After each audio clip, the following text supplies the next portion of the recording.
Welcome to national rankers. मैं हूं आभा गुप्ता सेरीवाल और हम पढ़ रहे हैं क्लास 12th का अकाउंट, जिसमें चैप्टर 8 चल रहा है हमारा।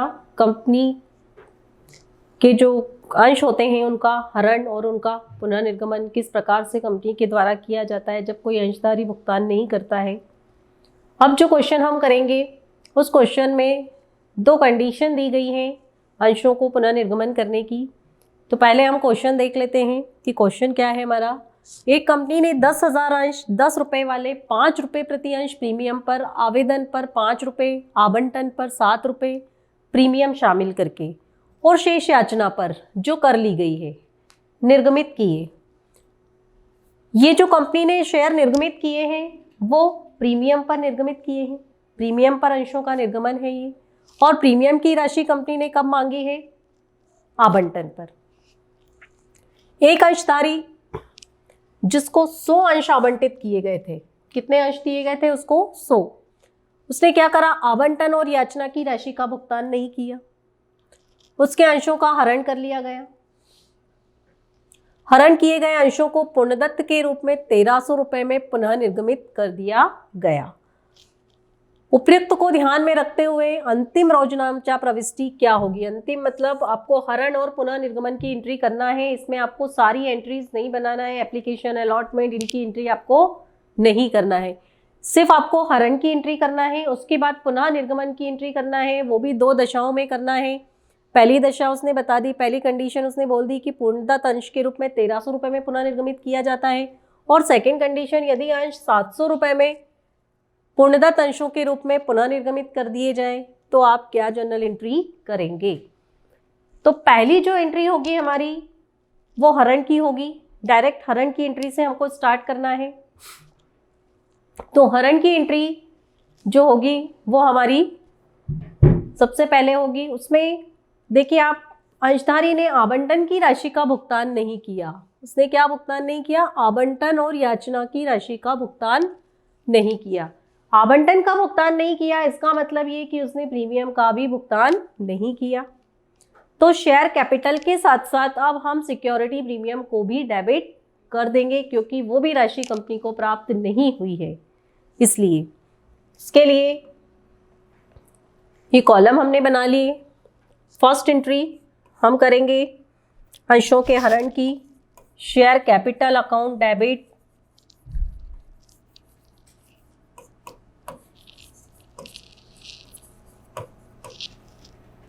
और साथ में ही सिक्योरिटी प्रीमियम को भी डेबिट करना है। तो यहां लिख देंगे हम security premium account debit to. Allotment का अमाउंट नहीं दिया उसने तो लिखेंगे to share allotment account,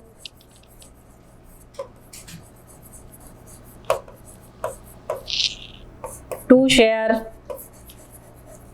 first and final call account और to share forfeited account.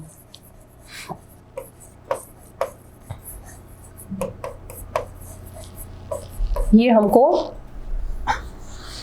Entry करना थी जो हमने कर दी।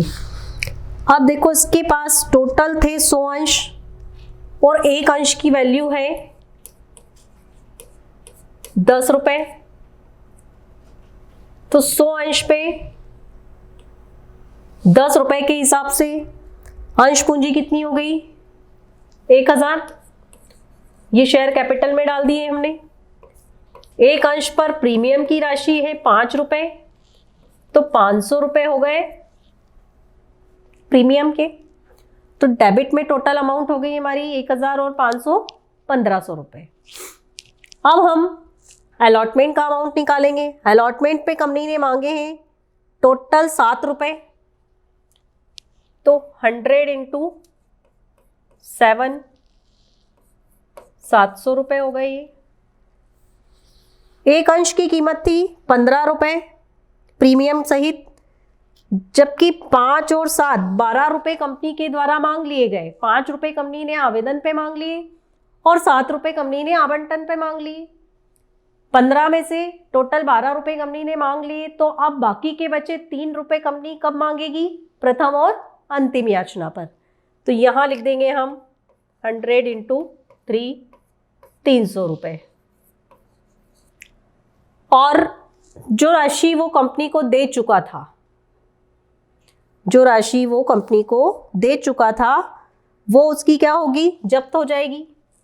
आवेदन की राशि दी थी उसने खाली 5 रुपए एक अंश पर, तो 100 अंशों पर टोटल उसने कितने दिए थे?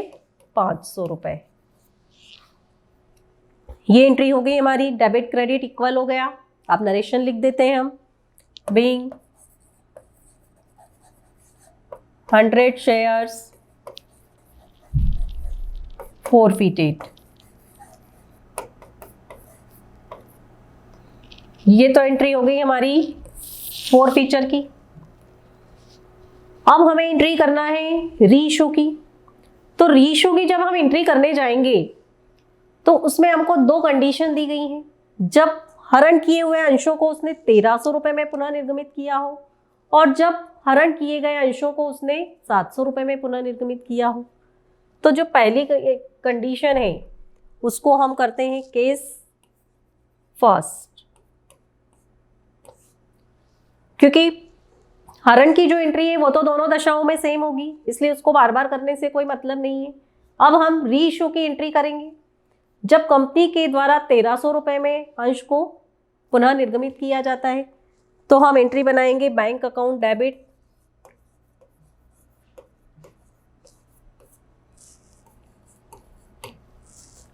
To share capital account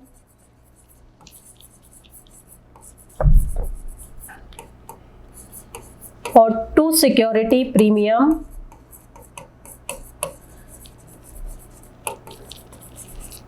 reserve account.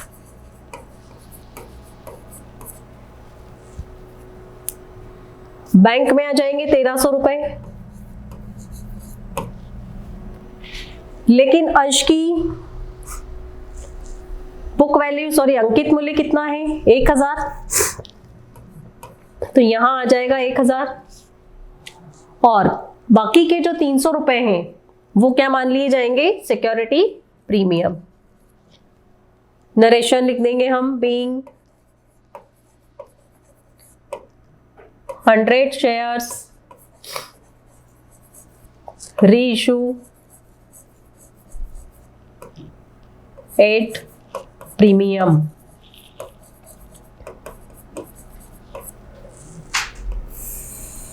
ये एंट्री हमारी हो गई रीइशू की। अब हमें कैपिटल रिजर्व में ट्रांसफर करना है। तो कैपिटल रिजर्व में जब हम ट्रांसफर करेंगे तो कौन सा अमाउंट ट्रांसफर करेंगे? फॉरफीचर का पूरा 500 रुपए। क्यों? क्योंकि जो रीइशू वाली एंट्री है हमारी, ये इसमें कोई फॉरफीचर नहीं है। तो जो पिछला अमाउंट है हमारा पिछली एंट्री का, वो 500 रुपए पूरा का पूरा कैपिटल रिजर्व अकाउंट में ट्रांसफर हो जाएगा। तो इसकी एंट्री बन जाएगी share forfeited account debit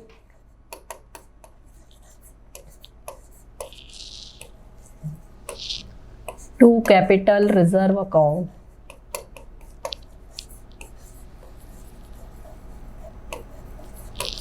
₹500 debit और क्रेडिट दोनों में।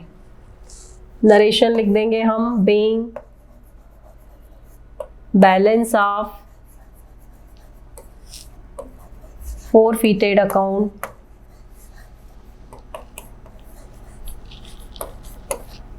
ट्रांसफर्ड।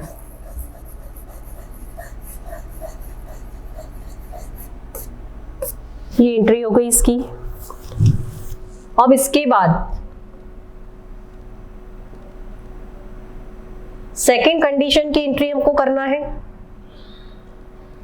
तो सेकेंड कंडीशन की जो एंट्री होगी उसमें क्या होगा? 700 रुपए में अगर कंपनी के द्वारा अंश दिए जाते हैं तो आप क्या एंट्री करेंगे, ये आपको इसमें बताना है। तो जो अगली एंट्री हम करेंगे वो 700 रुपए से करेंगे। तो पहले काय की एंट्री होगी? पुनः निर्गमन की, केस 2। ये लिख दिया हमने यहाँ पर केस 2। अब बैंक अकाउंट डेबिट हो जाएगा, ये लिख दिया हमने बैंक अकाउंट डेबिट। अंशों का अंकित मूल्य है 10 रुपए, एक शेयर का 10 रुपए, तो 100 शेयर का अंकित मूल्य हो गया 1000 रुपए। और 1000 रुपए वाला जो अंश है कंपनी ने कितने में निर्गमित किया? 700 रुपए में। इसका मतलब जो 300 रुपए है वो डिस्काउंट हो गया। 300 रुपए क्या मान लिया जाएगा? डिस्काउंट, जिसको शेयर फॉरफिटेड अकाउंट से चार्ज किया जाएगा। तो यहां हम लिख देंगे share forfeited account debit to share capital account. Total जो अमाउंट है 1000 रुपये यहाँ आ जाएगी और 300 रुपये फॉरफिटेड में आ जाएंगे। Narration being 100 shares reissue at discount.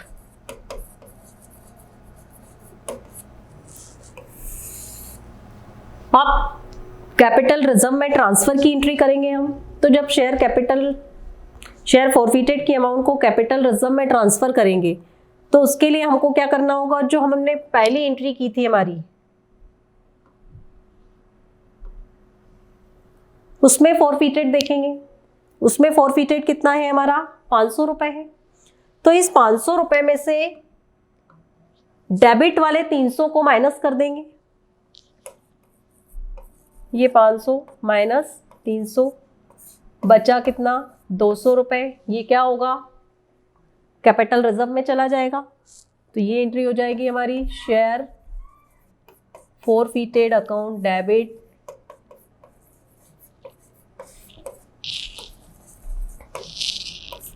To capital reserve account.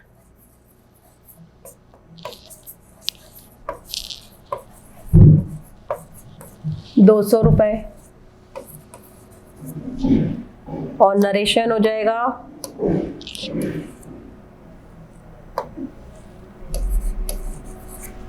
Being balance of forfeited account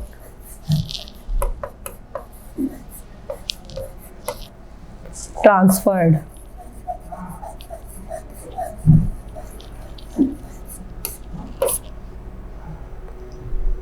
तो ये क्वेश्चन हमारा कंप्लीट हो गया। जब एक ही क्वेश्चन में आपको डिस्काउंट और प्रीमियम दोनों पूछे जाएं तो आपको ये इस तरीके से करना है। पहले हरण की एंट्री बनाना है। दोनों दशाओं में हरण की जो एंट्री है वो सेम रहेगी, उसमें किसी तरह का कोई अंतर नहीं आएगा। इसके बाद जो री इशू वाली एंट्री रहेगी वो चेंज हो जाएगी प्रीमियम की दशा में, और फिर उसके बाद जो उसका बैलेंस बचेगा फॉरफिटेड का वो कैपिटल रिजर्व में ट्रांसफ़र होगा। उसके बाद डिस्काउंट वाली कंडीशन की एंट्री होगी फॉर री इशू की, और उसकी भी फिर कैपिटल रिजर्व में ट्रांसफ़र करने की एंट्री अलग से आपको बनाना है। तो इस टाइप का क्वेश्चन जब आपको आता है तो आपको इसको इस तरीके से सॉल्व करना है। Thank you.